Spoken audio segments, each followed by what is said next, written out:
You know it's Sagittarius season when you start rooting around for the most occult book you have in your collection, or maybe that's just me.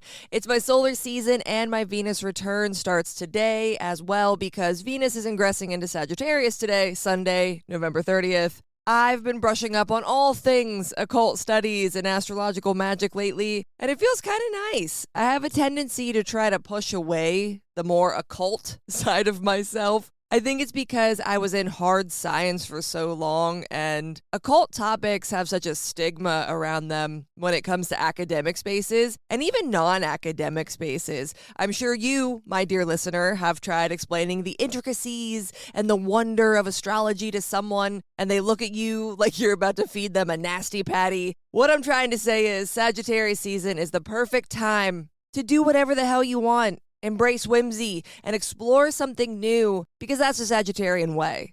Also, thank you to everyone who sent me birthday wishes last week. I'm ready for another trip around the sun and another year of slinging astrological content. We had a wild ride last week with Saturn and Mercury stationing direct, so now let's see what this week holds as they continue to gain planetary speed. I mentioned this already, but Venus leaves Scorpio today. The week begins with Venus leaving its place of detrimental dignity and moving into mutable fire, otherwise known as Sagittarius. The way Venus behaves and bestows goodness in Sagittarius is wildly different from Scorpio, and it's not just because of the dignity change, but also because of the modality and the elemental change as well. When Venus is in Scorpio, we're having a fixed mindset. It's fixed water. Things need to have depth and feel secure for Venus to bestow its goodness. In Sagittarius, that mode of action changes and the shackles of detrimental dignity are gone and Venus can indulge a lot more freely. Venus in Sagittarius wants to explore, expand, and root around in the topics of whatever house it's transiting for you. It's no coincidence that I'm back to reading Cornelius Agrippa's 3 books of occult philosophy, and Venus is transiting my 3rd house of communication, studying, learning, and magic. All of the energy that's currently occupying Sagittarius, Mars, the Sun, and now Venus, it's going to cause us to get insatiably curious when it comes to the realm that Sagittarius rules for each of us. Natal placements obviously impact the severity of this as well. I'm really feeling it because I have a Sagittarius stellium, but even someone with no Sagittarius placements is going to have an urge to poke around and maybe get into a little trouble with the Sagittarian area of their life. And when I say trouble, I don't mean actual trouble. It can. We can get into some trouble, but it's more like you're poking around. You're like, what's going on? You're feeling reckless. You want to do something fun, different, shake it up. That's what I'm talking about. Venus ingressing into Sagittarius introduces it to a sextile with Pluto and Aquarius. This sextile is going to fan Venus's mutable fire flames and help us harness its benefic energy. Relationships of all kinds, but especially romantic ones, might be a little spicier or more intense throughout the beginning of the week especially. But the areas that Pluto and Venus are for you natally, that's going to give you the best idea of how this fire takes shape and then the air that's feeding it.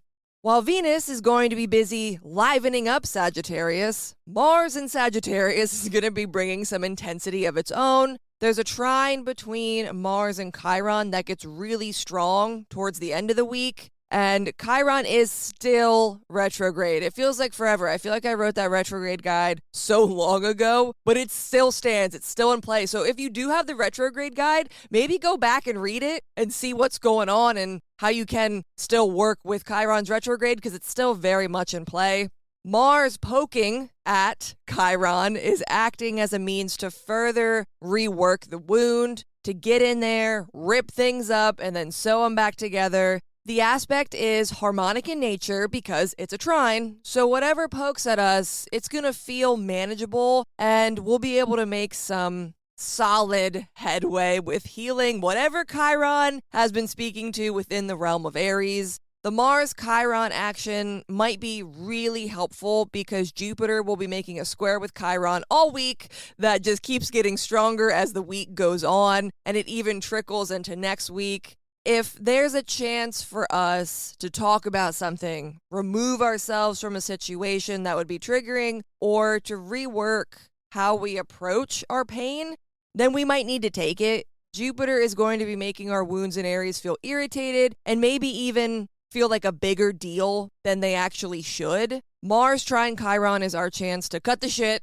and minimize some of what Jupiter is bringing to light, because we're likely reliving something painful or having certain memories resurface due to Jupiter's square with Chiron. They're both retrograde, so they're both in this rework, rebuild kind of phase. This aspect is going to be in play, like I said, next week, but also well into January. So we really need to allow Mars to step in and cut out what it can, because Mars's interaction with Chiron is going to fade and be done with by next week. This week, especially towards the latter half, is our chance to take action with what Chiron is bringing up. We might not know exactly how to handle it, and we might end up getting angry or taking reckless action. When Sagittarius is hurt, it runs. It gets hurt and it runs away. It gets spooked. It's a centaur. It's a horse. It gets spooked and it flees. It goes away. It just takes off. I've been there, done that. I do it many times. So when you feel yourself want to turn and run from a wound, or you're getting irrationally angry about something, maybe the centaur is not running. Maybe it's like trying to stomp the thing out, and it's still out of fear mostly. But it may be anger too. There's fear, there's anger, there's anxiety, there's an oppressive energy that you're needing to deal with. That's the thing you need to hone in on and rip it out by the root. More roots are going to show themselves as Jupiter keeps unearthing them over the next month, but one less root is one less root. A win is a win. We're getting a little bit of everything this week because Mercury is also having a solidly busy time. There's a full moon in Gemini that happens on Thursday, which is Mercury ruled. Mercury is fresh off stationing direct, and it's going to be engaging in trines with both Jupiter and Saturn at the time of the lunar event. This full moon will be focusing on the realm of Gemini because it's a full moon in Gemini, but there's not a whole lot happening there at the moment, so we might actually feel a lot of the full moon's energy in Scorpio, where the ruler, Mercury, currently sits. This will be more of a continuation of the themes from the new moon, Cazimi, in Scorpio that happened a few weeks ago. It's likely that something is going to be highlighted within the realm of mutable air, Gemini, that is going to aid in our intentions or realizations that happened around the time of the new moon. So for us Libra risings, we likely had a realization, or we set an intention around money or work, being that Scorpio is our second house. And this full moon in our ninth house of Gemini is going to illuminate something within our higher mind, expand our knowledge, or push us to change our values or core beliefs in order to align with the goal. That's just a little snippet. You can read more about it in your lunar and weekly horoscopes.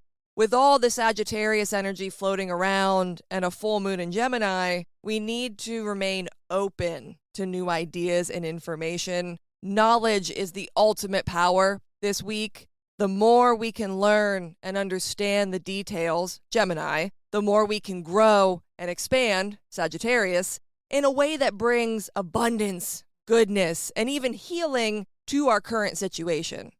Have a great week. Be open to learning new things and maybe even exploring old things that you know can be beneficial in the present. Wish me luck as I dive back into my love affair with occultism. Hopefully, I'll have something cool to share with you next week, and I'll see you then. Thank you for tuning into this week's forecast. If you want a more detailed look at what this week's astro weather holds for you personally, go to my website, moonmattersastrology.com, and sign up to receive my zine. You can also find me on Patreon by searching for Moon Matters. The best way to keep up to date with my work or to book a reading with me is to sign up for my mailing list on my website. I'll meet you back here next week, but until next time, later days.